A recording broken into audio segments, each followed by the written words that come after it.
আসসালামু আলাইকুম। আজকে দেখাবো অসম্ভব মজার ফালুদা রান্না। অনেকে শুনলে ভয় পায় যে এটা অনেক কঠিন। আসলে কঠিন না, অনেক সহজ। ফালুদা প্যাকেট কিনে নিয়ে এসে আমরা খুব সহজে আমরা এটি রান্না করে ফেলতে পারি। এটি দেখতে যতটা সুন্দর, খেতে অসম্ভব মজা। সবাই বাসায় এভাবে ঘরোয়াভাবে ফালুদা তৈরি করতে পারেন। তাহলে দেখবেন ছোট বড় সবাই খুব পছন্দ করবে।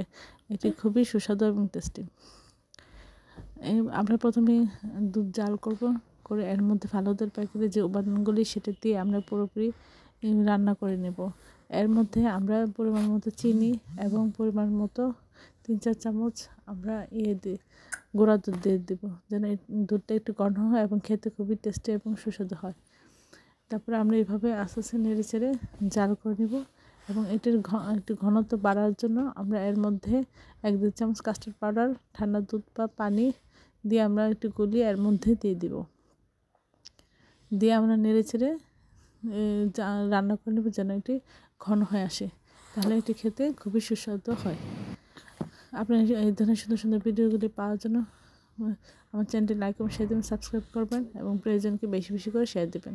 আমরা এখন পুরো 1 কাপ পানি জাল করে এর মধ্যে সবুজ জেলাটিন জাল দিয়ে প্যাকেটটা দিয়ে একটু জাল করে নিয়ে আমরা একটা প্লেটে ঢেলে নিয়েছি।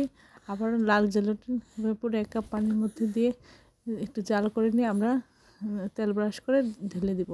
এখন আমরা গ্লাস সাজিয়ে নিচ্ছি।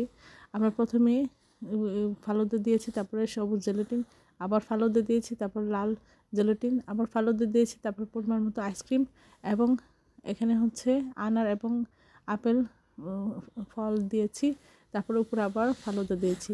এটা খেতে যতটা মজা, দেখতে যতটা সুন্দর, খেতে ততটা মজা হয়। আপনার বাসায় একবার হলেও এটা ট্রাই করবেন, তখন দেখবেন ছোটো বড় সবাই খুব পছন্দ করে।